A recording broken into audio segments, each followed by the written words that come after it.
Hello friends, welcome back to my YouTube channel. आज हम बात करेंगे द पार्ट्स ऑफ स्पीच के बारे में।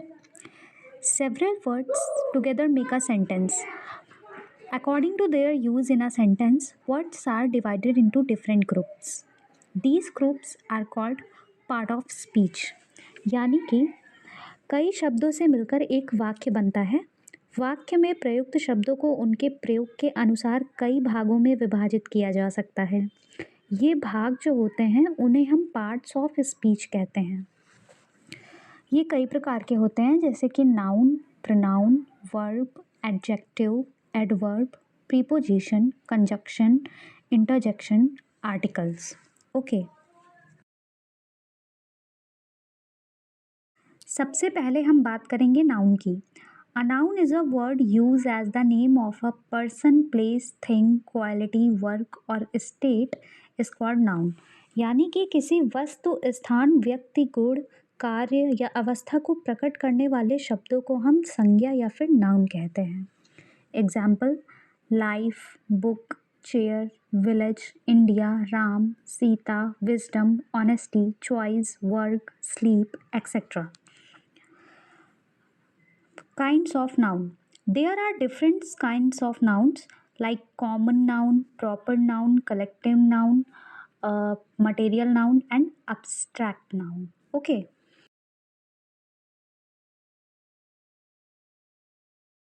अब हम बात करते हैं pronoun की। A pronoun is a word is used in place of a noun.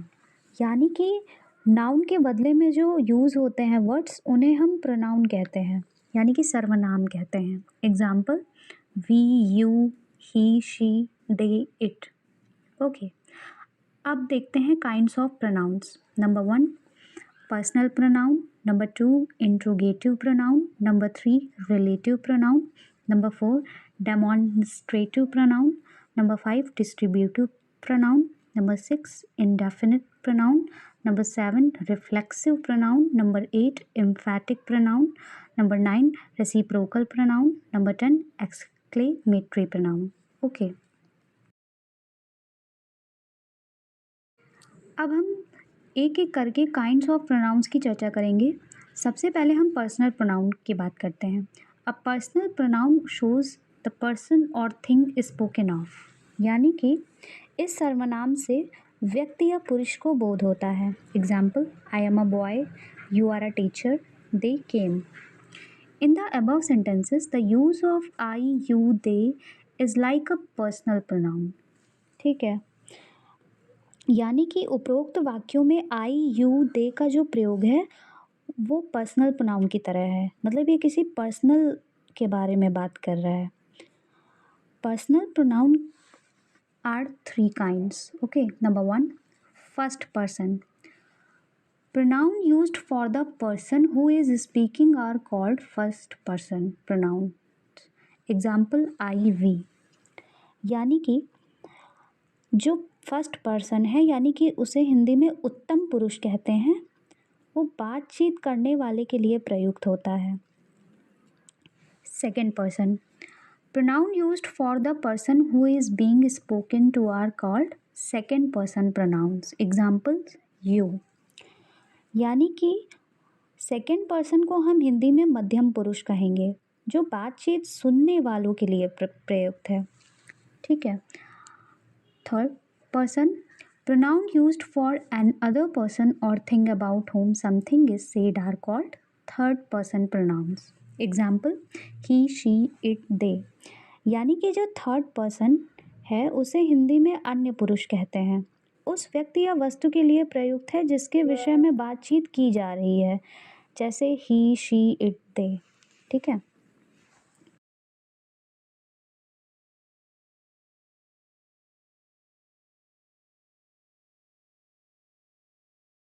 अब बात करते हैं इंट्रोगेटिव प्रोनाउन की।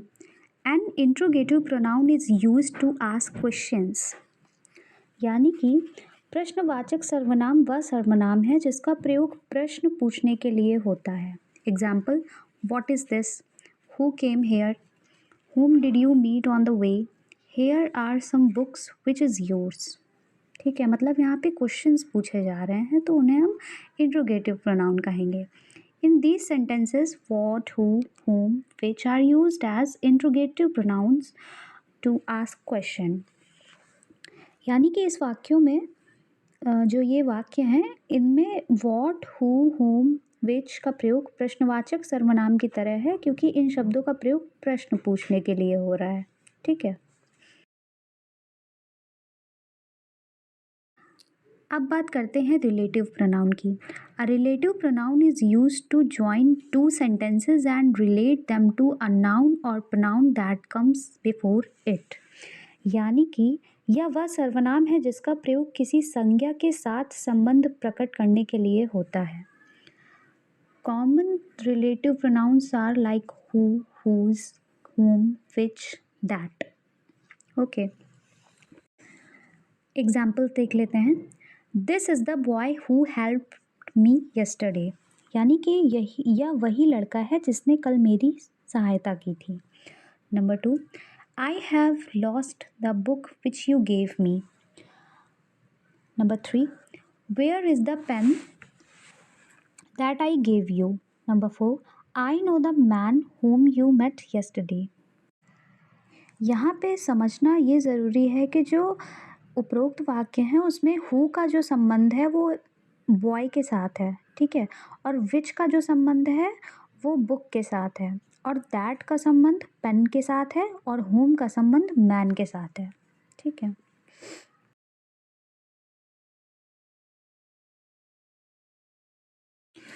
अब बात करते हैं demonstrative pronoun. A demonstrative pronoun is a pronoun that is used two point out और इंडिकेट अ नाउन। यानी कि यह वह सर्वनाम है जिसका प्रयोग किसी नाउन की ओर संकेत करने के लिए होता है। Example, this is a book, that is a pen, these are book, those are pens. Note, this and that are used in the singular form. यानी कि दिस एंड दैट का जो प्रयोग होता है वो एक वचन में होता है। ठीक है, second point, these and those are used in the plural form. These and those का जो यूज़ है वो बहुवचन में होता है। ठीक है, demonstrative pronouns are generally used before a verb. यानी कि जो संकेत वाचक सर्वनाम के तुरंत बाद में क्रिया का प्रयोग होता है। ठीक है,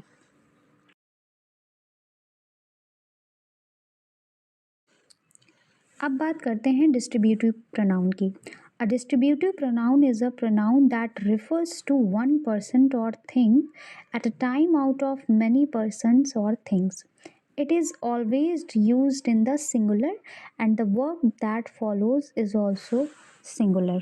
यानी कि यह वह सर्वनाम है जो बहुत से व्यक्तियों या फिर वस्तुओं में से किसी एक के लिए प्रयुक्त होता है। ये हमेशा एक वचन में होते हैं और इनके बाद एक वचन क्रिया आती है। एग्जाम्पल देख लेते हैं, like each of you will pass, neither of you will do it, either of these books will do, neither of these two books is good। Note, each is used for many persons or things but refers to them one by one। यानी कि each का प्रयोग अनेक व्यक्तियों या फिर वस्तुओं में से अलग अलग प्रत्येक व्यक्ति या वस्तु के लिए होता है। ये ध्यान रखने वाली बात है। ठीक है, either means one of the two. Either का अर्थ है दो में से पहला या फिर दूसरा। ठीक है, neither means none of the two. Neither का मतलब हुआ दो में से कोई भी नहीं।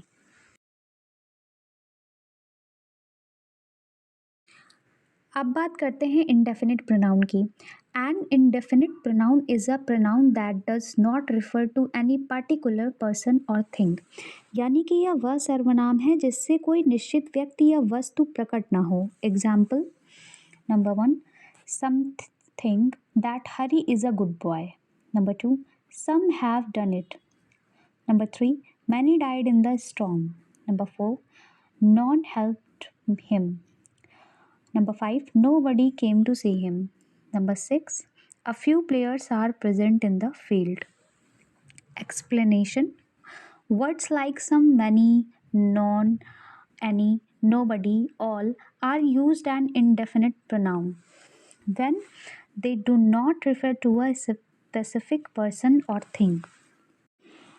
यानी कि उपरोक्त वाक्यों में some, many, none, any, nobody, all का प्रयोग अनिश्चयवाचक सर्वनाम की तरह है। ठीक है।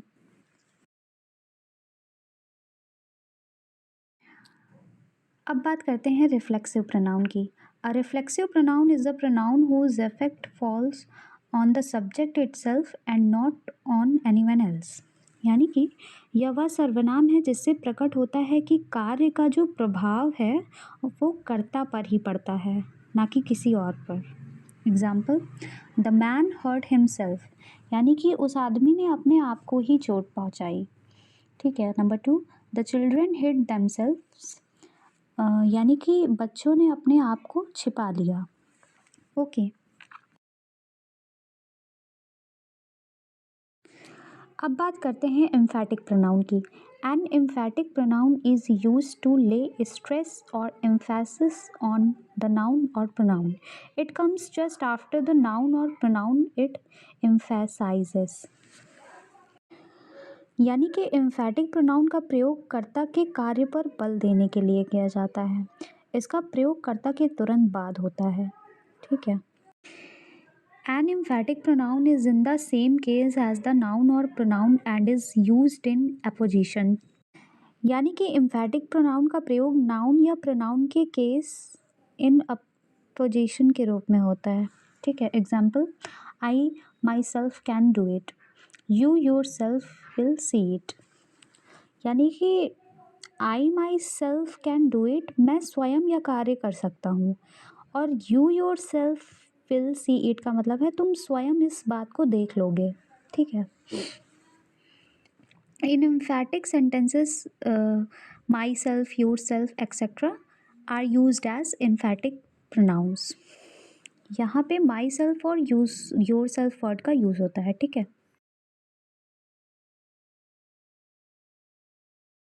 अब बात करते हैं रेसिप्रोकल प्रोनाउन की।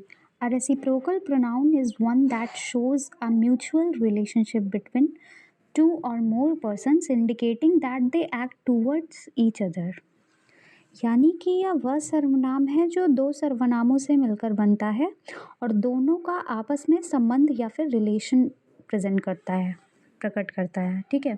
Example, the two boys helped each other, यानी कि दोनों लड़कों ने एक दूसरे की मदद की। दूसरा, these three friends love one another, यानी कि ये तीन मित्र आपस में एक दूसरे से प्रेम करते हैं। ओके। अब बात करते हैं एक्सक्लेमेटरी प्रोनाउन की। When what is used in a sentence to express surprise और wonder are called exclamatory pronoun. यानी कि जब वाक्य में व्हाट यानी कि क्या शब्द का प्रयोग विस्मय या आश्चर्य प्रकट करने के लिए किया जाता है तो वह एक्सक्लेमेटरी प्रोनाउन कहलाता है। Example, what you have lost your bag. Number 2, what he has failed, यानी कि what you have lost your bag, क्या तुमने अपना बैग खो दिया। और दूसरे का है, क्या वह फेल हो गया। ओके। मतलब इसमें वे वाक्य प्रयोग होते हैं जो आश्चर्यचकित कर देते हैं लोगों को, उसे हम एक्सक्लेमेटरी प्रोनाउन कहते हैं। ओके। आई होप आपको वीडियो समझ में आई होगी। अगर आपको वीडियो पसंद आती है तो please like the video, share your with your friends, and please subscribe to my YouTube channel. Thank you.